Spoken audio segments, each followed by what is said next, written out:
What a great honor. We are here at UCLA Theater, Film, and Television with the icon, the legend, Sylvia Morales, a class member of the LA Rebellion. And along with me is distinguished Professor Chon Noriega. Yes. Tell us about why Sylvia Morales is here today.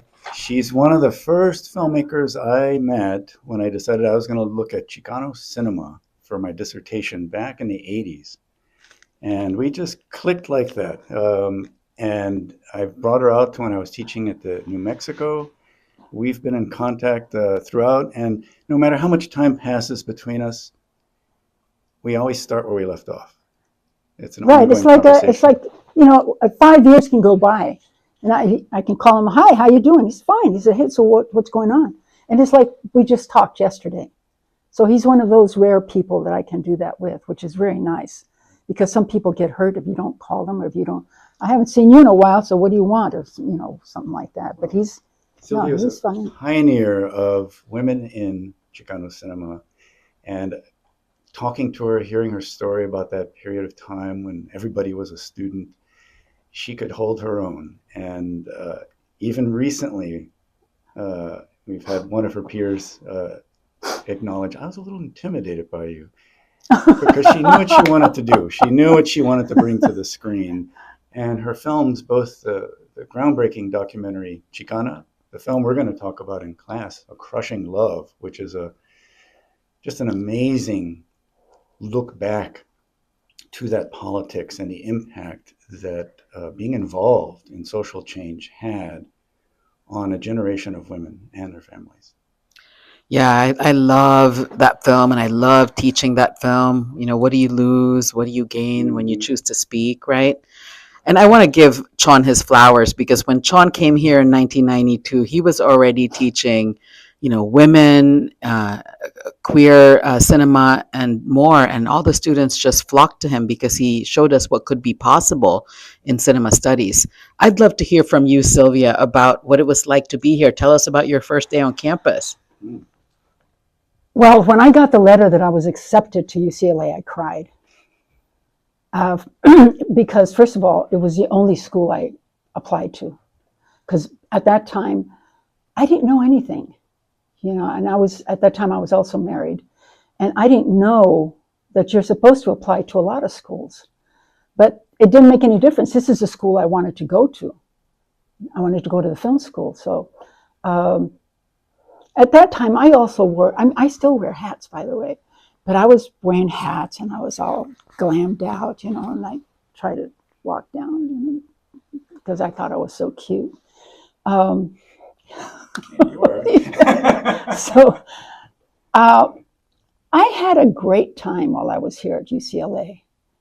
I partied, made movies, was on other people, helped other people make their movies, party some more. You crewed for the new generation of women filmmakers coming out of this school. Yeah, it was great. It was a lot of fun. Amazing films, and I'd always see at the end cinematography, La Sylvia. La Sylvia. And also, I could be kind of aggressive. I was talk about that. So if something, I look back and I see all the things I could have done better. Instead of being so blunt and a little hostile, maybe. And it was probably because I was very angry about the situation as it was. And I'm still angry about the situation as it is. However, I'm older and hopefully wiser and try to deal with it, in a way that's more productive. Or not at all, because sometimes it makes no difference what you do.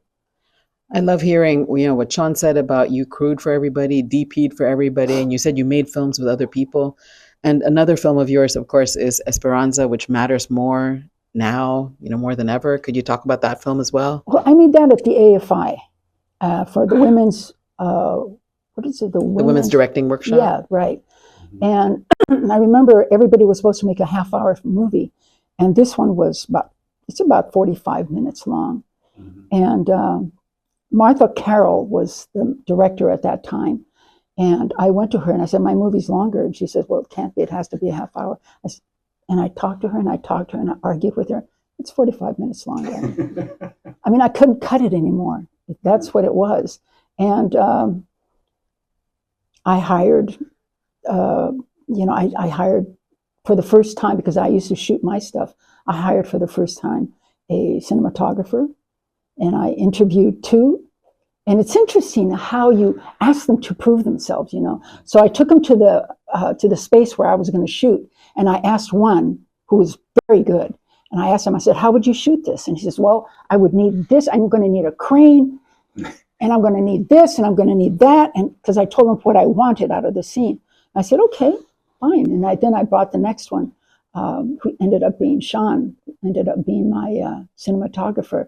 And he said, oh, he looked around and he started bouncing practically, you know, because he was that kind of a spirit. And he talked about, okay, we'll do this and we can shoot this. But it was all like, it wasn't going to cost me that much money, but he was creative with what he wanted to do. So I said, okay, he's hired. So I learned about people. Well, you know, in every project you do and every day you learn about people. So Did you have an awareness then of the impact that your generation would have on many more afterwards? You were part of the LA Rebellion, and we're lifting up that legacy. Our entire year this year is focused on the LA Rebellion and the ripples, you know, that you created. So what were you doing then? you know, Chicana was a very difficult film for me. And that's because I made it by myself. I left school for about 4 years. And when I came back, all the people that I knew were gone.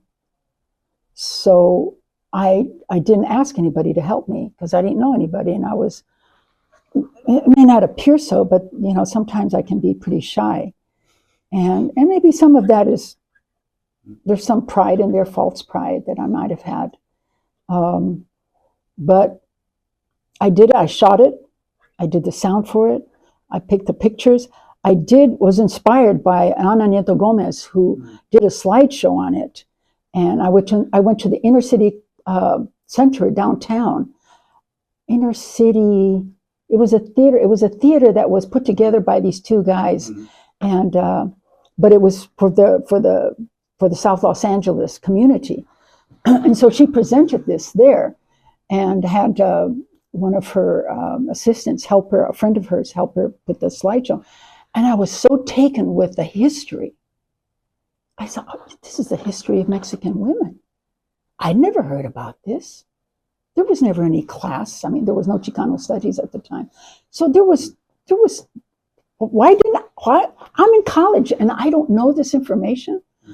And so I went to Anna, I said, I want to make a movie out of this. And she said, okay, great. And I said, can I use your outline, you know, because she had a lot of information. And so she said, yeah, sure. And so I made the movie. But I remember one night I had a meltdown because I was under, deadline.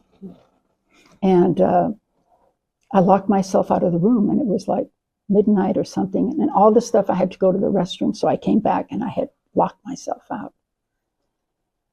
So I just had to rest. But then came back and, you know, finished it. But Chicana was, I just thought, I made it for Mexican women. For Chicanas, I made it for. I didn't make it for anybody else. I just thought of it in terms of, we don't know. So what it's done is, it's like you throw a pebble in a pond, right? So that first ripple is the Chicanas. Second ripple is for Chicanos, so they should learn about women also. And the rest for other people to learn about who we are. So that's how I looked at it. Well, what a great way to talk about ripples of the LA Rebellion, because we sure got a lot out of it. Thank you so much. Thanks for joining us at UCLA TFT, and what's the T at TFT? Sylvia Morales in person. Bye.